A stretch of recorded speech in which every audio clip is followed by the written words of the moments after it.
आज हम कक्षा 10 के गणित का पहला अध्याय वास्तविक संख्या शुरू कर रहे हैं। लेकिन अध्याय शुरू करने से पहले मैं एक बात जानना चाहता हूँ कि क्या आपको पता है कि संख्याएं क्या कहलाती हैं? अब वैसे तो संख्याओं का हम डेली उपयोग करते हैं, इसमें कोई नई बात नहीं है। जैसे कि आपकी जो उम्र है वो 15 वर्ष है, एक सप्ताह में 7 दिन होते हैं। ये जो 15 और 7 है सब नंबर्स हैं। लेकिन क्या सिर्फ 1, 2, 3 यही संख्याएं हैं या इनके अलावा भी और भी कोई संख्याएं होती हैं? तो गणित में संख्याओं के कई प्रकार होते हैं, जैसे कि प्राकृत संख्याएं, पूर्ण संख्याएं, पूर्णांक संख्याएं और परिमेय संख्याएं। अब हम एक एक करके सभी के ऊपर बातें करते हैं। तो प्राकृत संख्याएं क्या होती हैं? तो 1 से लेकर समस्त धनात्मक संख्याएं प्राकृत संख्याएं कहलाती हैं। अर्थात गिनती की संख्याओं को प्राकृत संख्याएं कहा जाता है। जैसे इसमें 1 से लेकर इनफाइनाइट तक की जितनी भी संख्याएं होती हैं समस्त प्राकृत संख्याएं इसमें कहलाती हैं। फिर है पूर्ण संख्याएं। तो प्राकृत संख्या में यदि शून्य को भी जोड़ दिया जाए, जैसे कि आपने ऊपर देखा होगा कि इसमें शून्य नहीं था, 1 से शुरू हो रहा था और समस्त धनात्मक संख्याएं इसमें सम्मिलित हो रही थी।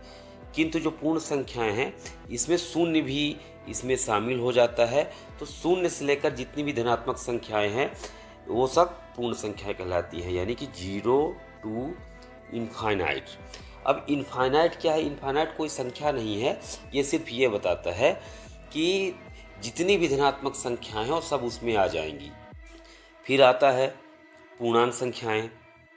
तो पूर्णांक संख्याएं क्या होती हैं?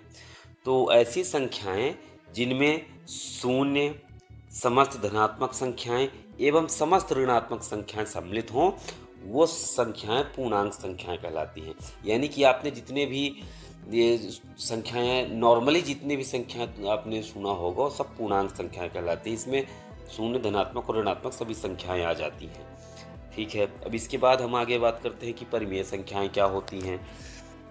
ऐसी संख्याएं जिन्हें P/Q के रूप में लिखा जा सके वो परिमेय संख्याएं कहलाती हैं। जैसे कि 1/2, 3/4, 5/2, इस प्रकार की संख्याओं को परिमेय संख्याएं कहा जाता है।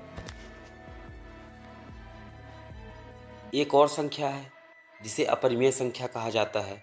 अब अपरिमेय संख्या होती क्या है?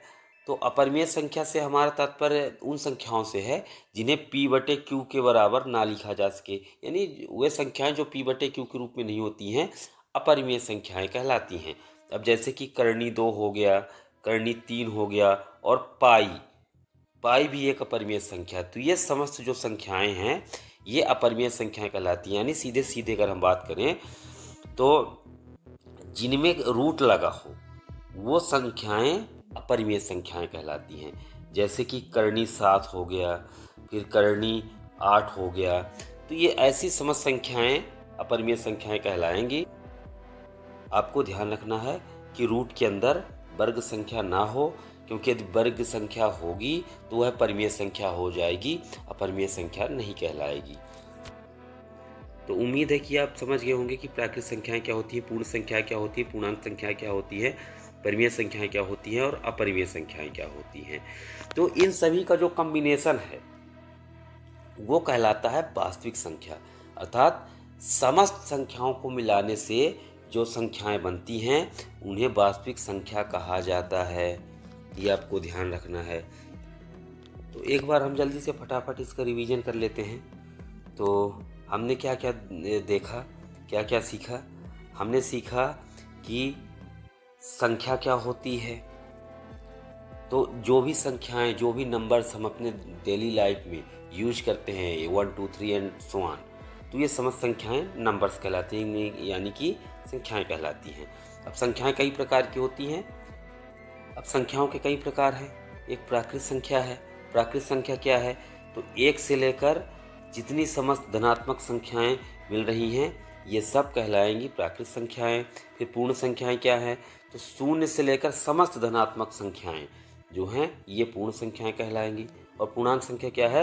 यानी कि जिसमें 0 समस्त धनात्मक संख्या और समस्त ऋणात्मक संख्या हो वह पूर्णांक संख्या कहलाती है। तो फिर परिमेय संख्याएं क्या हैं? तो ऐसी संख्याएं जिन्हें p/q के रूप में लिख सकते हैं वो परिमेय संख्याएं कहलाती हैं। जैसे कि बहुत सारे एग्जाम्पल हो सकते, 2/3 हो सकता है, 5/7 हो सकता है। इस प्रकार की संख्याएं परिमेय संख्याएं कहलाती हैं। और अपरिमेय संख्या क्या है? यानी आपको ध्यान रखना है, पाई एक अपरिमेय संख्या है और रूट की जितनी भी संख्याएं होती हैं वो संख्याएं अपरिमेय संख्याएं कहलाती हैं, बशर्ते रूट के अंदर कोई वर्ग संख्या ना हो, क्योंकि अगर ऐसी संख्या होगी तो उसका मान सिंपल सी बात है परिमेय संख्या निकल कर आएगी।